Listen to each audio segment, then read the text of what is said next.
बिस्मिल्लाहिर्रहमानिर्रहीम। अस्सलाम वालेकुम फ्रेंड्स, आप देख रहे हैं हमारा YouTube channel CSC guide official और मैं हूं मोहम्मद इरफानुल्लाह। आज मैं आपको बताऊंगा कि मुख्तलिफ जो स्टेटस होते हैं यूनिवर्सिटी पोर्टल पे जब आप सबमिट करते हैं। चले अगर मुझे याद आए तो एंड पे मैं सीएससी का भी बता दूंगा, लेकिन पहले हम यूनिवर्सिटी पोर्टल के मुख्तलिफ स्टेटस जो पॉसिबल हैं, जो होंगे, जो होते हैं ज़्यादातर, उनके मतलब क्या होते हैं। स्टूडेंट्स कन्फ्यूज़ होते हैं कि हमारा स्टेटस फाइनल रिजल्ट अनरिलीज्ड है, वेटिंग फॉर प्रिलिमिनरी एडमिशन है, या having not pass the initial review, academic denied by academic qualification. इनके क्या मतलब है? तो पहला जो मैंने ये लिखे हुए हैं, पहला जो होता है फील्ड इन, मतलब जब आप एप्लीकेशन आपने सबमिट नहीं की होती, तो आप जब आधा फॉर्म फिल करते हैं, आप बैक करते हैं, तो आपका एप्लीकेशन स्टेटस ऊपर शो हो रहा होता है। ज़्यादातर जो पोर्टल, जो इनका एक इंटरनेशनल स्टूडेंट का पोर्टल होता है, यूनिवर्सिटी पोर्टल होते हैं, जैसे शंगान यूनिवर्सिटी का पोर्टल हो गया, उस पोर्टल की बात नहीं। यूकास का जो नया अपडेट हुआ है, उस पोर्टल की बात भी नहीं हो रही। जो USTC है, उसका जो पोर्टल वो डिफरेंट, जिनका वो है होम पेज है, या पोर्टल का जो फॉर्म का जो उनका जो व्यू है, फ्रंट व्यू है, उसका डिफरेंट होता है उन पोर्टल्स का। और हस्ट का भी उनका डिफरेंट, जो एक जैसे DUT हो गई, नॉर्थ ईस्ट नॉर्मल होगी आई थिंक, और उसके बाद जो इस तरह के, जो जैसे हमारी ज़ीदी यूनिवर्सिटी होगी, इनमें जिस तरह पोर्टल होते हैं, इनके जो स्टेटस होते हैं मोस्टली ये होते हैं। और इनमें कुछ के ऐसे नहीं भी होते, चेंज भी होते हैं, कुछ डायरेक्टली चेंज कर देते हैं, डायरेक्ट इन प्रोसेस से फाइनल रिजल्ट अनरिलीज्ड, उसके बाद डायरेक्ट जो है वो कर देते हैं आपका एडमिटेड या एक्सेप्टेड। ठीक है, तो मोस्टली क्या पॉसिबल हो सकते हैं, क्योंकि आपने 2-3 यूनिवर्सिटीज़ में अगर आपने अप्लाई करना है, तो आपका वो भी आपके आने वाले दिनों में आपको ये देखना पड़े। फील्ड इन तो ये होता है, आपने आधा फॉर्म फिल किया, आपने फॉर्म सबमिट नहीं किया, आपने आधा फॉर्म फिल किया, एक सेक्शन आपने सेव किया, उसके बाद बैक गए, या आपका लैपटॉप शट डाउन हो गया, जिस वजह से भी आपने फॉर्म अधूरा छोड़ के बैक गए, तो ऊपर फील्ड इन होता है। फील्ड इन का मतलब होता है कि आपकी एप्लीकेशन अभी सबमिट नहीं हुई। ठीक है, मैं आपको एग्जैक्टली पढ़ के बता देता हूँ। You have not submitted your application yet, please complete your application and submit. ठीक है, आपने एप्लीकेशन आपकी फिल पूरी नहीं हुई, फॉर्म फिल नहीं हुआ, आप एप्लीकेशन अपना सबमिट करें, कंप्लीट करें। ठीक है, इन फील्ड इन का मतलब ये होता है। जैसे आप फील्ड इन से आगे जाते हैं, मीन्स आपने डॉक्यूमेंट सारा आपका फिल हो गया, फॉर्म सारा कुछ हो गया, अब आपका जब आप सबमिट कर लेते हैं, ठीक है, फॉर्म, तो वहाँ पे दूसरा ऑप्शन जो हो सकता है वो इन प्रोसेस होता है। क्यों आप कहते होंगे हमने सबमिट किया है और हमारा इन प्रोसेस हुआ है, इन प्रोग्रेस नहीं, इन प्रोसेस हुआ है। ठीक है, तो सम टाइम इन प्रोसेस होता है, सम टाइम काफ़ी सारी यूनिवर्सिटीज़ हैं, जैसे नानजिंग फॉरेस्ट्री यूनिवर्सिटी हो गई, उसके बाद और यूनिवर्सिटीज़ पता नहीं कि मैं भूल रहा हूँ कौन सी हैं, लेकिन इस तरह की जो भी अगर चेंज हुआ, इन प्रोसेस सम टाइम नहीं होता, सम टाइम होता है वो application fee to be paid. ठीक है, तो वो भी आगे आ रहा है, वो भी मैं आपको बताता हूँ। इन प्रोसेस से मोस्टली जो होता है, इन प्रोसेस का क्या मतलब है? You have submit your application and your application are waiting the initial review. ठीक है, तो ये आपका इनिशियल रिव्यू, और सम टाइम इन प्रोसेस से बाद में चेंज होता है, अगर उस यूनिवर्सिटी की एप्लीकेशन फ़ी नहीं है, इन प्रोसेस से चेंज होता है वेटिंग फॉर एकेडमिक रिव्यू। ठीक है, तो waiting for academic review means कि उसका भी ऑलमोस्ट यही मतलब होता है, आपकी डॉक्यूमेंटेशन जो है रिव्यू की जा रही है। ठीक है, वो उस पर काम हो रहा है। उसके बाद नेक्स्ट आता है having not pass the initial review. और having not pass the initial review का क्या मतलब है? Your application has been rejected by the university because of the failure to meet the initial review requirement. अब requirement क्या है university की? आपके पास एक्सेप्टेंस नहीं था, या आप जिस डिपार्टमेंट में अप्लाई किया उसमें सीट्स नहीं थी, या उस डिपार्टमेंट में जो है उन्होंने ऑलरेडी स्टूडेंट्स जो है कोटा जो उनका एक्सीड हो चुका था, वो कोई भी रीज़न हो सकती है, मीन्स का उनका जो भी क्राइटेरिया है। ठीक है, इसका मतलब ये होता है having not pass the initial review. Having pass the initial review, इसका मतलब होता है आपकी डॉक्यूमेंटेशन सारा कुछ जो है वो कंप्लीट है, और आपका डिपार्टमेंट में सारा कुछ अब रिव्यू के लिए गया हुआ है। Having pass the initial review ये होता है। ठीक है, अगर आपका having pass the initial review होता है कभी तो। नेक्स्ट है application fee to be paid. अब जिन यूनिवर्सिटीज़ की एप्लीकेशन फ़ी होती है, अब लाजमी नहीं है कि आपका इन प्रोसेस जब आप फॉर्म सबमिट करें फील्ड इन से, जैसे मैंने बताया, इन प्रोसेस हो, वो application fee to be paid भी हो सकता है। Application fee to be paid उनके होता है जिन यूनिवर्सिटीज़ की एप्लीकेशन फ़ी होती है। ठीक है, तो application fee to be paid, you have the pass the documents review and you need to pay the application fee online. तो आपने एप्लीकेशन फ़ी पे करनी है। ठीक है, अब दूसरा है fail to be application fee on time. Your application has been rejected by the university because of the failure by to pay the application fee on time. अब एप्लीकेशन फी अगर आप टाइम पे नहीं करते तो आपका स्टेटस चेंज हो जाता है, application to be paid to pay क्या कहते हैं, fail to pay the application fee on time. ठीक है, क्योंकि यूनिवर्सिटी आपको टाइम फ्रेम देती है, 10 दिन है, 5 दिन है, ये आप अपना स्टेटस चेक करते रहें। जिन यूनिवर्सिटी में आपने अप्लाई कर रखा है, अगर उनकी यूनिवर्सिटी फ़ी है तो आप चेक कर लें। इन प्रोसेस से सम टाइम, इन प्रोसेस से खैर नहीं होता, इन प्रोसेस के बाद डायरेक्टर वो इनिशियल रिव्यू वाला होता है। ये fail to be application fee, अगर आपका फ़ी आपने सबमिट कर दिया, उसके बाद डायरेक्टली आपको कहा जाता है कि हाँ आप फ़ी करें। हाँ, जैसे शान जोतांग का पोर्टल है, पहले वो रिव्यू करते हैं, रिव्यू करने के बाद आपको फ़ी का कहते हैं, हाँ भी अपनी फ़ी पे करें, और वो मेल भी सम टाइम नहीं करते। तो इस वजह से आप आपकी उसकी फ़ी है या नहीं है, आप यूनिवर्सिटीज़ के पोर्टल चेक करते हैं रोज़ाना की बेस पे, बस दैट्स इट, बात ख़त्म। ठीक है, एप्लीकेशन फ़ी। अब waiting for academic review, your application is waiting for under the academic review. ठीक है, मतलब कि आपका एप्लीकेशन जो है वो एकेडमिक रिव्यू के अंडर में, आपके डॉक्यूमेंट्स जो है वेटिंग फॉर एकेडमिक रिव्यू पहले भी मैंने आपको बताया, वो मीन्स कि आपके डिपार्टमेंट में गए हुए हैं। अब डिपार्टमेंट में से आपका रिव्यू होगा, सारा कुछ होगा, वो फिर आपको बाद में बताएंगे। वेटिंग फॉर मतलब वहाँ से अब जवाब आने का इंतजार है। Denied by the academic qualification your application face the academic review means कि वहाँ पे उन्होंने सिलेक्शन नहीं की, वट एवर जो भी उनके पास था, जो डिपार्टमेंट ने उन्होंने सेलेक्ट नहीं किया, जो भी वो या उन्होंने उनका पास कोटा लिमिट, जैसे मैंने पहले भी आपको बताया, तो ये भी मतलब हो सकता है। इन सारों के मतलब समहाउ एक दूसरे से एक साथ कनेक्टेड है, इंटरलिंक है, ठीक है। तो बताने का मकसद ये कि आप परेशान ना हो आने वाले दिनों में अगर आपका स्टेटस इस तरह चेंज हो जाता है। तीसरा जो सबसे ज़्यादा अहम होता है वो होता है फाइनल रिजल्ट अनरिलीज्ड, ठीक है। अब यहाँ पे फाइनल रिजल्ट अनरिलीज मतलब your application has pass the academic review, you will be accepted if you agree the with the condition acceptance letter send by the फलाना यूनिवर्सिटी का नेम लिखा हुआ है, ठीक है। अब यहाँ पे भी थोड़ा सा झोल है। झोल मतलब ये है कि फाइनल रिजल्ट अनरिलीज्ड, ये मैंने एक यूनिवर्सिटी की वेबसाइट से मैंने ये चीज़ें कॉपी की हैं। वहाँ पे वेबसाइट पे क्लियर लिखा हुआ कि अब नहीं, आपके अगर ये स्टेटस है तो आपका ये हो सकता है। लेकिन ये जो फाइनल रिजल्ट अनरिलीज्ड इन्होंने बताया है, your application has pass the academic review, you will be accepted if you agree with the condition acceptance letter send by the, मतलब ये कह रहे हैं कि आप सेलेक्ट हो, आप हो गए हो सिलेक्ट। अब यूनिवर्सिटी आपको जो है आपको अगर सारे डॉक्यूमेंट्स वगैरह सेंड करती है या मेल करती है, तो आपने उनको अगर एक्सेप्ट कर लिया टर्म्स एंड कंडीशन को, तो आपकी सिलेक्शन कन्फर्म है।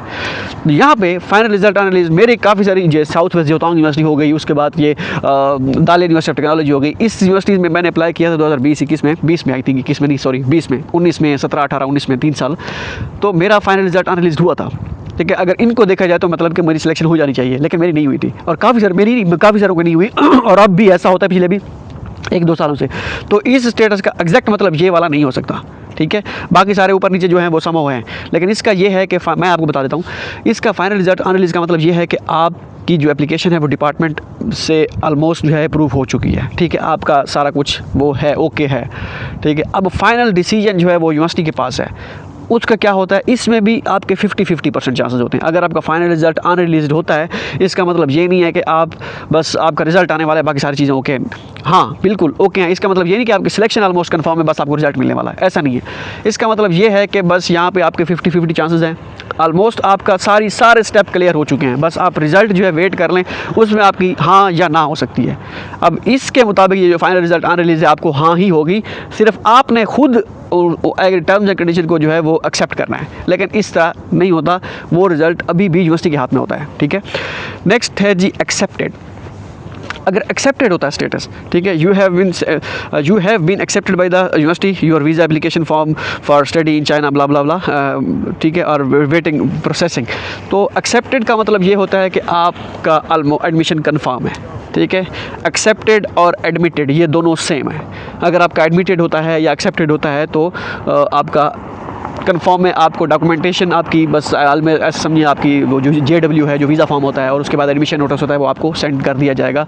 आपने वेट करना है एक्सेप्टेड का स्टेटस का और एडमिटेड का, इन दोनों में से एक। फाइनल जो होता है वो एडमिटेड होता है, ठीक है। एक्सेप्टेड भी समहाउ चल जाता है, दोनों मतलब आपका ऐसे समझिए आपको स्कॉलरशिप ज़रूर मिलेगी। अब इसमें झोल होता है। अब झोल क्या है, अब अगर आपका एक्सेप्टेड या एडमिटेड होता है, अगर तो उस यूनिवर्सिटी में आपने CSE के लिए अप्लाई किया हुआ है और आपको CSE के लिए अभी नॉमिनेशन नहीं हुई, तो फिर आपको यूनिवर्सिटी स्कॉलरशिप ऑफर करेंगे, ठीक है। अब इसमें मजीद झोल है, अगर यूनिवर्सिटी स्कॉलरशिप भी पार्शल है या फुली फंडेड है, दो तरह की होती है। पार्शल होती है मीन्स के आपको ट्यूशन फ़ी आपकी एग्जेम्प्ट होगी, या अगर उसकी डॉर्मिटरी है तो वो भी एग्जेम्प्ट की जाएगी। डॉर्मिटरी मीन्स के जो हॉस्टल रेंट होता है, ठीक है, वो भी आपको नहीं पे करना पड़ेगा सिर्फ, और स्टाइपेंड आपको नहीं मिलेगा, ठीक है। अब फुल का क्या होता है, फुल में आपको यूनिवर्सिटी ट्यूशन फ़ी भी आपकी माफ़ की जाएगी, आपको हॉस्टल भी फ्री होगा, और आपको 1500, 2000 जितना भी यूनिवर्सिटी का स्टाइपेंड है यूनिवर्सिटी स्कॉलरशिप का, वो आपको दिया जाएगा, ठीक है। अब ये चीज़ फाइनल नोटिस पे डिपेंड करती है, जो आपको मेल आती है कि उसमें आपको फुल स्कॉलरशिप दी जाती है या हाफ दी जाती है। अगर मैं आपको एक ज़िंदा मिसाल पिछले साल की दूँ, UESTC university of electronics science and technology of China एक यूनिवर्सिटी है, USTC नहीं, university of science and technology China नहीं, UESTC, ठीक है, ई आता है इसमें। तो इसकी मैं अगर आपको मिसाल दूं, तो लास्ट टाइम मेरे कज़न का एडमिशन हुआ, उसको सारा कुछ इस तरह हो गया ना, तो अब मैंने उसे कहा कि मैंने लड़के से भी एक पता किया वहाँ पे था, उसने कहा कि एडमिशन कंफर्म है, बस आपको यूनिवर्सिटी स्कॉलरशिप मिल जाएगी। अब यूनिवर्सिटी स्कॉलरशिप उनकी मेरे ख्याल में 1500 आ रही है। तो मैं भी कज़न को कहा कि भाई बस आपकी कंफर्म है, लेकिन फाइनल फिर भी वेट कर लो। डर था मुझे अंदर से, पता नहीं क्यों। तो जब इस स्कॉलरशिप मिली तो उनका स्कॉलरशिप यही था कि आपको डॉर्मिटरी भी माफ़ थी और ट्यूशन फ़ी भी आपकी माफ़ थी, स्टाइपेंड नहीं था। हालांकि ये पिछले 4-5 सालों से ये नहीं हुआ था उनका, 2020 के बाद से, अगर मैं गलत नहीं हूँ तो इस साल उन्होंने क्या किया था, उन्होंने कहा कि भाई आपको फुली फंडेड स्कॉलरशिप नहीं दी जाती। तो ये सीन होता है। अब एक्सेप्टेड का मतलब ये, इसमें झोल यही है कि आपको फुल भी मिल सकती है, हाफ भी मिल सकती है।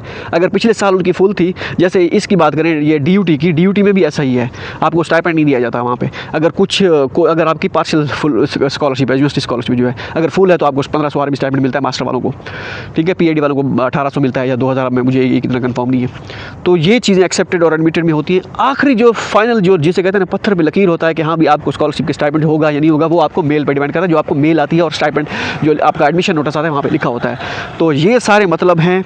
और हाँ, एक आखिर में भी है, correct and resubmit. You need to resubmit your supplementary documents are required. The reason will be mentioned in the mailbox in the system.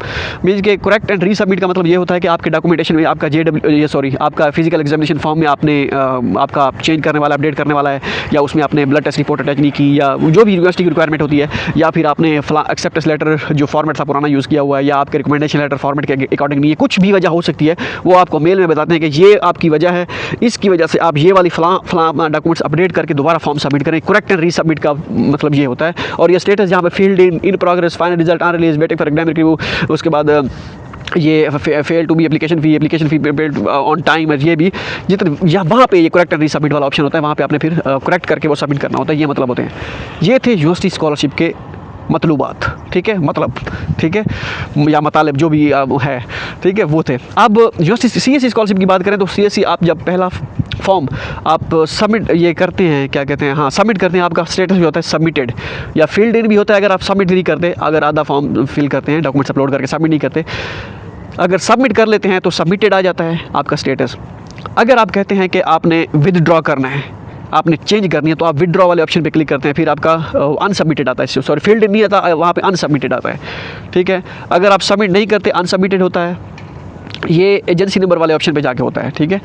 Agency number के बाद डॉक्यूमेंट अपलोड, मीन्स के वहाँ तक अगर आप गए हैं फॉर्म में, फिर अगर आपका मज़ीद सबमिटेड से मतलब सीधा आसान भाषा में आपको बताऊं तो पहला आप जब सबमिट करते हैं सबमिटेड होता है, ठीक है। अगर आप फिर उसके बाद आगे जाते हैं, मीन्स कि आपका स्टेटस आगे प्रोसीड होता है, फिर वो सबमिटेड से इन प्रोग्रेस हो जाता है। यूनिवर्सिटी वाला इन प्रोसेस होता है, ये इन प्रोग्रेस होता है, ये दो चीज़ें डिफरेंट है।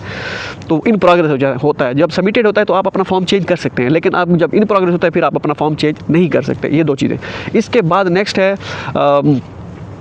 जो इन प्रोग्रेस से चेंज होता है वो होता है application result has been send to dispatching authority application receiving agent. ये एक ऑप्शन होता है जब अब इन प्रोग्रेस का मतलब ये नहीं है कि आपका एडमिशन कंफर्म है, ठीक है। सबमिटेड वैसे सबमिटेड हो गया ना। इन प्रोग्रेस का मतलब ये नहीं है कि आपका एडमिशन कंफर्म है।